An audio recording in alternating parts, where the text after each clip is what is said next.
that are here with open hearts, with their spiritual ears listening. We just ask that the Holy Spirit will manifest himself, will bring out that which he desires, that will change hearts, will give us a new burst of energy in the Spirit, that we might go forth and do those things that bring pleasures to him. For we ask it in Jesus' precious name. Amen. What I'm really going to try to bring out tonight or today is the character of God. How or who God is in that sense. So the first thing is, what is his major characteristic?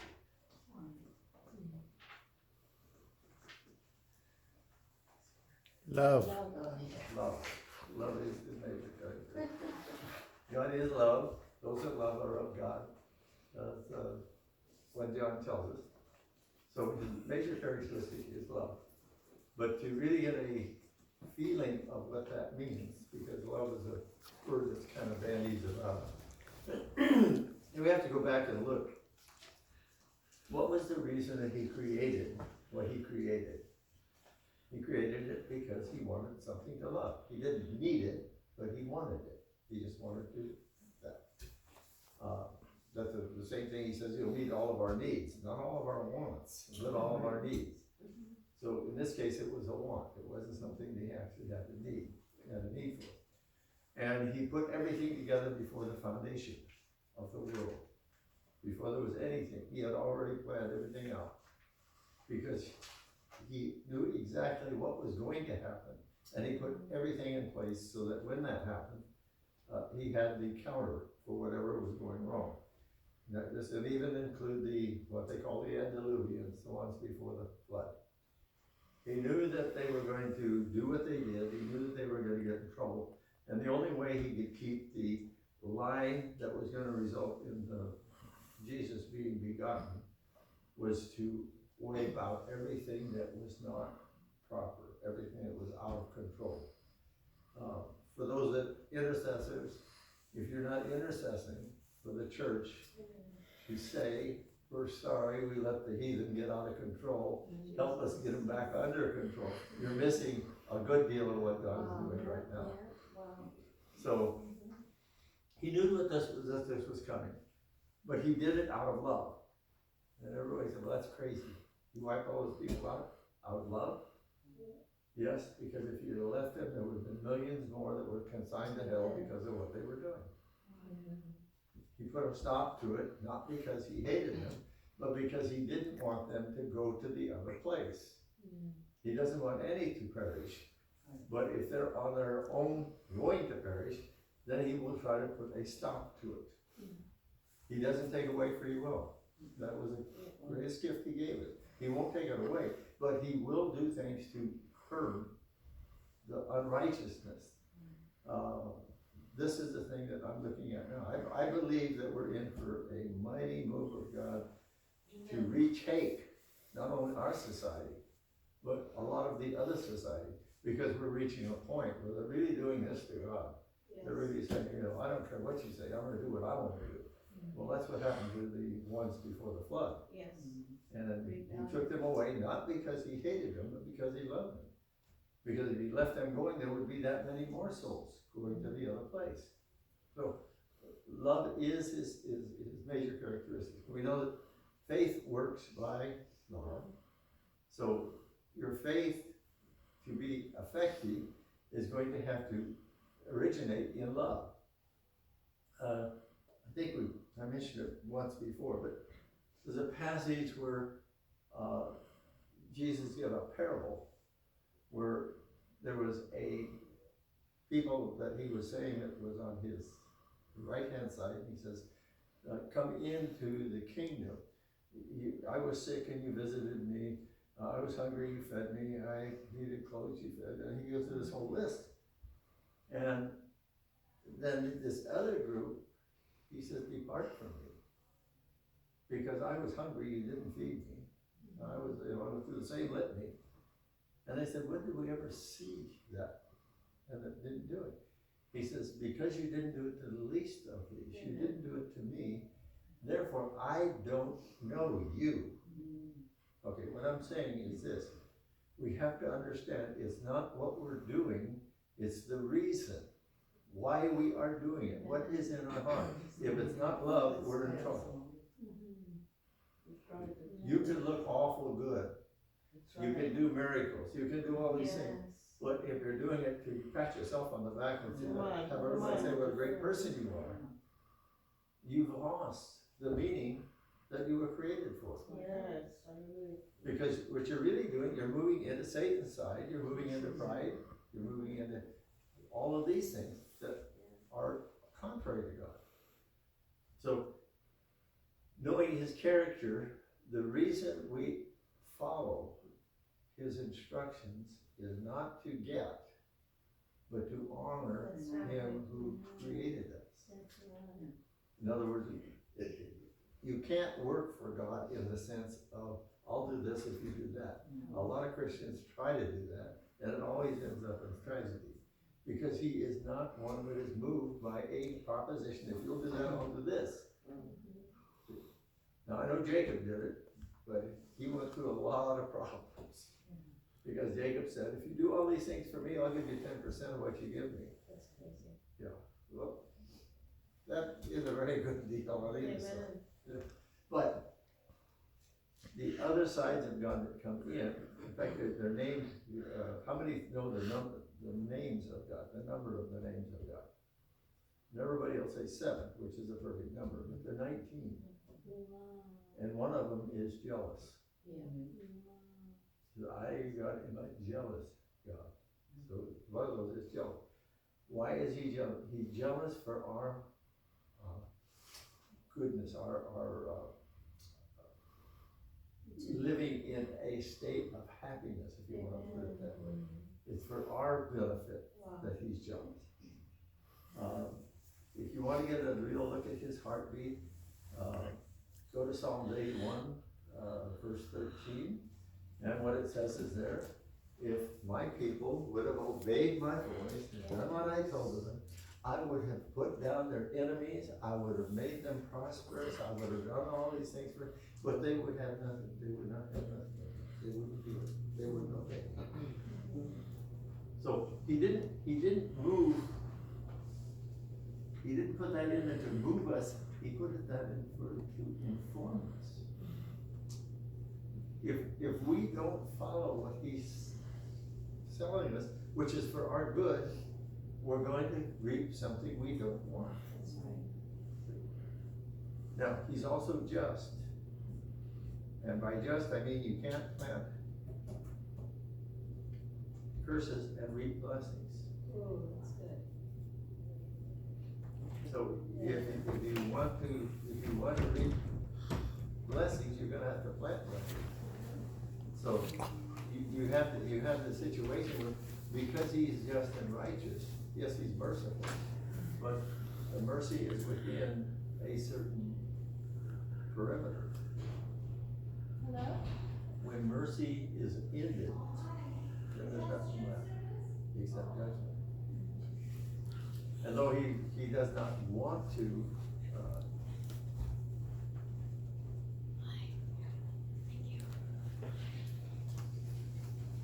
though he doesn't want us to miss it, he still will not force, because he's not again, the free will is still there. He still gives us free will to do what he will. Now, if he's love, and he is, then in order for us to really be his children, we have to reflect that. So how do we get it?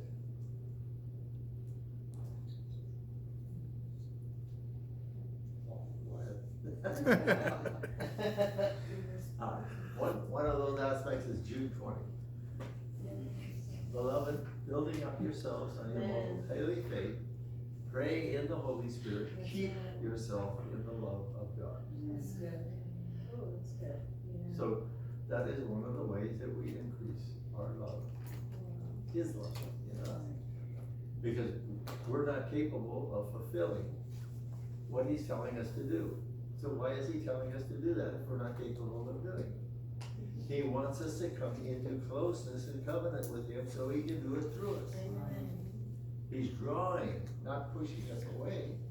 We look at it and say, well, I can't do that. I don't know what he isn't telling you to do it because you can't. Because you can't do it. He's telling you to do it so you'll go to him to receive what you need to be able to do it. And then whatever happens, you can't pat yourself on the back because you know who did it. And it wasn't you. This is the thing when actually he starts moving in the miraculous. It sometimes gets you into a position where you are bewildered, trying to figure out what is going on.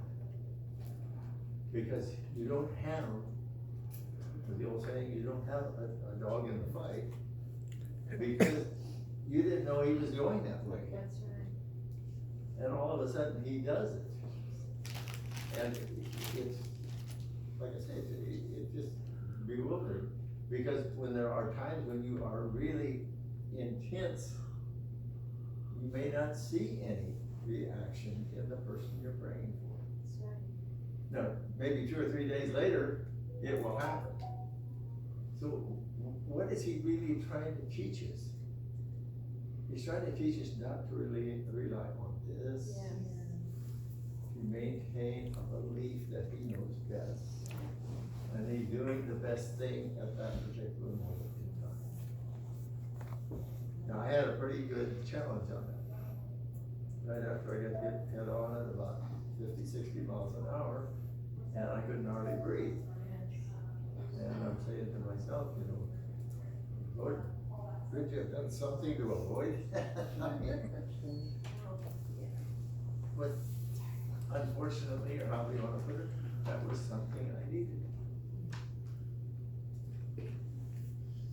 I wasn't sure I was going to survive that.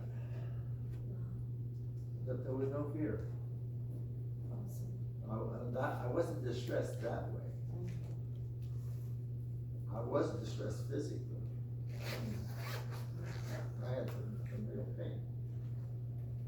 And there again, I had to try to get what was going on, because as a result of that accident, I had fluid in my lungs, which showed up on an x-ray. That was the only thing that showed up, was just the fluid. So the doctor told me I could run a tube in there and drain it. But if you get an infection, you probably won't survive.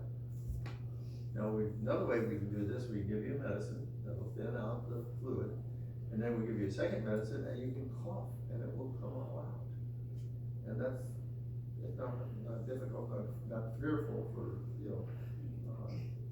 not surviving, because it's not that intensive into your body. Well, what would you choose? Same thing I chose. I'll take the medicine and then cough it up. Well, the only problem was that when I started coughing it up, I mean, it felt like every time I coughed, somebody ran a sword through me. I mean, it was painful. So painful, the RN came in and looked at me and said, we're going to fix this. And she went out and gave me a shot of morphine. Not once, but twice. Wow. You know anything about medical, you're not going to get a shot of morphine unless you're really hurting. Yeah. They don't pass that around. Yeah. And the next morning I woke up and I was in La La Land. For a week. But anyway, trying to figure out all the things that was going on. And what was he doing? He was forcing, in a way, the way that he was forcing me to get into contact with him. I couldn't lay flat and I couldn't sit up. I had to sit at an angle. And as a result of that, I mean, like this, I can't get up out of bed without somebody help me. I can't get back in bed without somebody help me. You talk about humbling. I can't do what I want to do. I gotta wait for somebody else because I can't do it. So there was a lesson for me in that. I don't suggest you follow that lesson plan. It is a little bit rough, but I understood, now I can understand and look back at it, because this is almost always the way God works. You don't know it at the time, it's when you look back that you can see what he was doing. So, if we begin to work or walk in his love, then the next big step is when he says, I want you, Mark 16, I want you to go into all the world, preach the gospel, pray for the sick, raise the dead, cast out demons, do all these things. You know, the first thing that comes up is, well, I can't do that. He didn't say to go do that. He said, go out. And then he would do the activity if you would go out. But we want to get one step ahead of it. We want to say, okay, go pray for that person that they might be healed. Oh, I can't heal them. He didn't tell you to go heal them. He told you to go pray for them. Amen. We don't hear very well. And this is the thing. So why are you going? You should have two reasons for going. One, because of the love of God. Amen. And the second, to honor him. Because whatever's going to happen is going to be to his honor. So that's the two. Just like faith and love are two wings, love and honor is two wings. Yes. That's what carries it. So as you start into this and begin to see God move, not if, but when, you begin to understand that God has got more in line for you than you ever thought possible. You know, all of this was set up before the foundation of the world. This was all put together. I'm not what do they call a Calvinist. I don't think everything has to be that way. What I'm saying is, God knew what you were going to choose. Yes. Well, how would he know that? Well, guess what? He was there when you were born. He was there when you did it. He's going to be there when you die. Because time is not something that he operates in. He operates outside of time because he created time. That's right. So he's everywhere at the same time, but he's everywhere in time at the same time. So he knows what you're going to do. Wow. And what does it he want? He wants you to avoid the one place Yes. and be prepared to go to the other place, the place where we want to go. People get excited because there's a lot of evil in the world. And they say, well, God is so good, why does he let evil? Well, we were talking about America's Got Talent. People that go on America's Got Talent.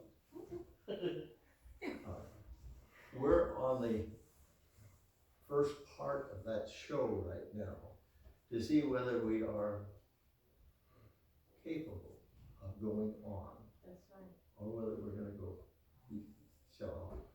This is a testing ground, That's right. not life as it is supposed to be. Yes. We're going through whatever we're going through to see whether or not we have thought out of us what God put into us to make us ready for the next world. Next level. And if we don't have it, he doesn't want to, but he, by his justice, has to consign us to the other place. Jesus. So he's really cheering us on when people think he's trying to shut them down. Well, gee, you know, all these restrictions, all those restrictions are love. Amen. You don't believe it? Look at some of the people that have wrote those restrictions. The families that have been torn up, and all these other things. We don't need to get into all the negatives, but they're there. And that's what he's trying to keep us from falling into. This terrible life without him. Now, does the Holy Spirit speak to you? All the time. In love, he speaks to you, but I'm telling you, you have to be a mathematician to figure out all the ways he talks. That's right. Yeah. That's true. He doesn't always talk in words. That's right. He talks in impulses. Jesus. He talks in dreams. Yes. He talks in the way situations are set up. And unless you learn how to get into that relationship with you, you're gonna mess up. Now, what's interesting is he gives you opportunities to persevere and to overcome. And if you don't, he'll give you the opportunity again. And if you don't, he'll give you the opportunity again. Until you finally realize, Yes. this is just a test. In fact, if it takes 1,000 tests, he'll give you 1,000 tests. But wouldn't it be smarter to do it the first time right? Amen. And miss the other 99? Amen.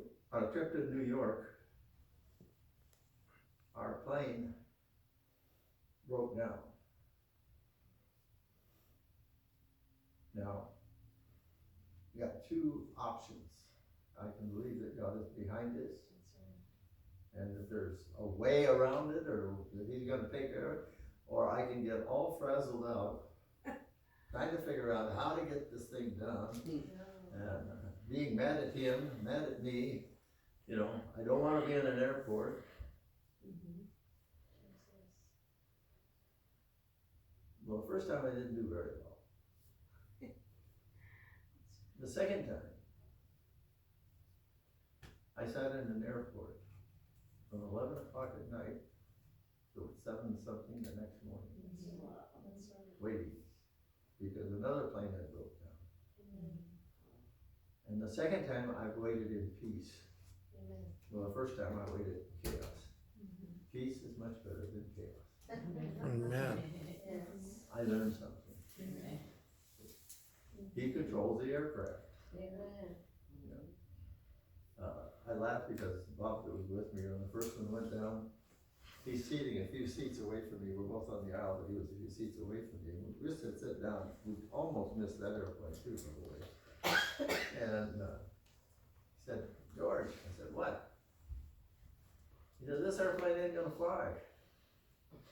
And I said, what? He says, this airplane ain't gonna fly. And I mean, there was a lot of funny looks. And about 3 or 4 minutes later, the captain comes over the intercom and says, we've got a problem with an engine part, we're not gonna be able to take off, we're gonna have to replane you into another plane. Now, Bob didn't have to say anything, but wasn't God glorified?